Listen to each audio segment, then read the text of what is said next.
A literatura brasileira é jovem, começou há muito pouco tempo historicamente, mas ela é escrita em português, que é um dialeto na galáxia Gutenberg, né?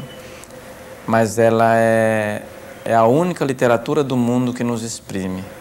É a única literatura que exprime os brasileiros, que revela os brasileiros, é a literatura brasileira. Então nós, mais do que estudá-la, nós temos que amá-la, porque ela é nosso patrimônio.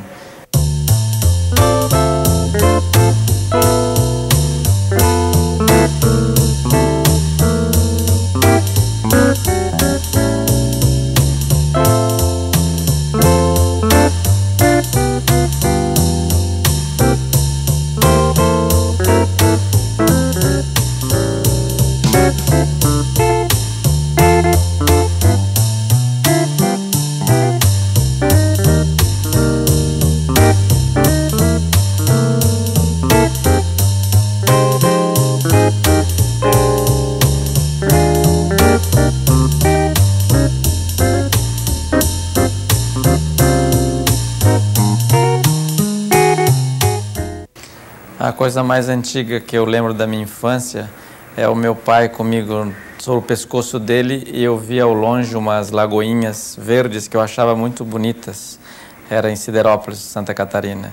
E mais tarde vinha saber que aquelas lagoas eram muito feias porque eram verdes pelo produto da poluição, né? Que chovia e misturava o carvão com enxofre, com não sei o quê.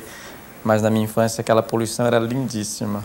Tive um avô, o pai da minha mãe, que veio da Itália pequenininho, era muito licencioso, queria me levar no bordel quando eu era criança, assim, menino, meu pai não deixava e tal. Eu dizia, imagina, tem que ir. Ele ia, levava uma vida de esborne e me contava as aventuras dele com mulheres e ele não mentia para mim, era um vovô que não mentia, não precisava mentir mesmo, né? Não estava fazendo imagem para mim. Então, eu sabia que o vovô tinha 70 e poucos e ia lá nos bordéis, fazia as suas festas e tal. A minha primeira experiência com palavra foi na catequese. Eu vi que a palavra tinha um poder, uma coisa certa, isso foi antes da escola. E a catequista perguntava, para que vivemos na Terra? E aquilo era uma pergunta profundíssima. E eu tinha que responder, para salvar a nossa alma. E às vezes eu me enganava, eu trocava as respostas. Isso eu me lembro que a palavra tinha um lugar, era certo, você tinha que responder aquilo ali, e ela tinha poderes, não é? As coisas mais, assim, mais frequentes na minha memória já são os anos de escola. Eu tive uma professora inesquecível, que foi quem me ensinou a ler e escrever, e eu me lembro que ela me abraçava e ela tinha um cheirinho bom. De vez em quando eu estou, assim, muito triste ou desesperado, e preciso, assim, reunir minhas forças, me reunir de novo, reunir a corporação Dionísio da Silva, eu sinto aquele cheirinho bom da minha primeira professora.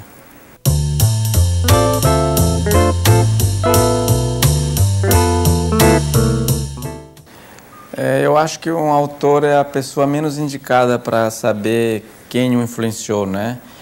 Eu olho assim, quando eu vou me ler, isto é, quando eu vou reler, o que eu mais me lembro é um versículo. Não sei por que se criou isso na língua portuguesa, chamar de versículo, mas é verso, né? Um verso da Bíblia que diz, São Paulo diz, não sou eu que vivo, é Cristo que vive em mim. E eu, quando escrevo, a ideia que eu tenho é que não fui eu que escrevi aquilo, que alguém por mim escreveu. Todos que vieram antes de nós nos influenciaram, desde Homero até o Pato Donald, porque o que você lê é alimento, passa pela metabolização. Mas eu acho que eu tenho uma presença, apesar de ser tido como um escritor anticlerical, eu tenho uma religiosidade muito, muito forte nos textos. Nesse sentido, acho que não é exagero dizer que a Bíblia me influenciou muito, porque a Bíblia, como o nome diz, é o livro dos livros. Eu gosto muito também dessas coisas do paradoxo, que no Jorge Luiz Borges são tão interessantes, né? Minhas influências não são assim, escritores muito antigos. Claro, Machado influenciou todos nós, mas, por exemplo, eu gosto muito do Inácio de Loyola Brandão, do modo que ele tem de perceber o mundo, a pequena cidade, do Rubem Fonseca. Eu acho que eu sou influenciado também pelos meus contemporâneos. Eu penso de prêmios que os prêmios não ensinam ninguém a escrever. Se o sujeito realmente é escritor, aquilo não é um acidente na vida dele, eles ajudam, porque eles chamam a atenção do leitor, de pessoas, de instituições, para ajudar a ver. Tipo assim, uma boia em alto mar, não é? Ali tem alguma coisa. Os prêmios são uma espécie de aviso aos navegantes. Você está navegando por aqui, ó, tem aquele escritor ali, tem aquele outro lá, aquela mulher escreveu um romance, essa fez uma poesia, a Biblioteca Nacional deu esse prêmio, alguém incentivou este. Como é, aliás, o próprio Encontro Marcado. Você pega o projeto e diz, olha, aqui tem um escritor que eu não conhecia, onde é que eles descobriram? Porque hoje, Jorge, nós vivemos uma literatura, na literatura brasileira, eu acho que é uma espécie de arquipélagos literários. Você tem, assim, os escritores lá de Minas Gerais, daí tem de Goiás, daí tem do Rio Grande do Sul, mas nós não temos a coisa nacional, porque o Brasil é muito grande, muito complexo. Então, em vários lugares, tem outras pessoas fazendo coisas diferentes. Os prêmios ajudam a revelar autores, eles são importantes para isso.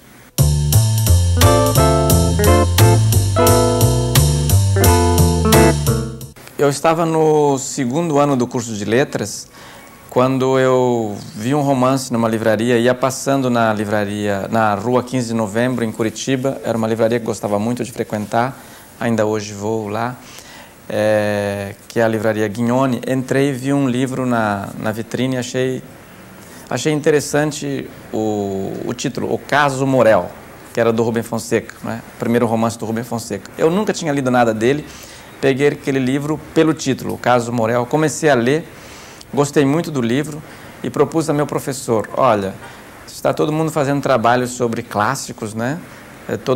Cada um podia escolher um romance, um escolheu O Grande Sertão Veredas, outro Dom Casmurro, do Machado de Assis e tal, e eu disse, eu gostaria de fazer um trabalho sobre este aqui, que eu gostei muito, é um livro que me falou coisas que parecia que eu queria dizer, e ele soube o jeito de dizer.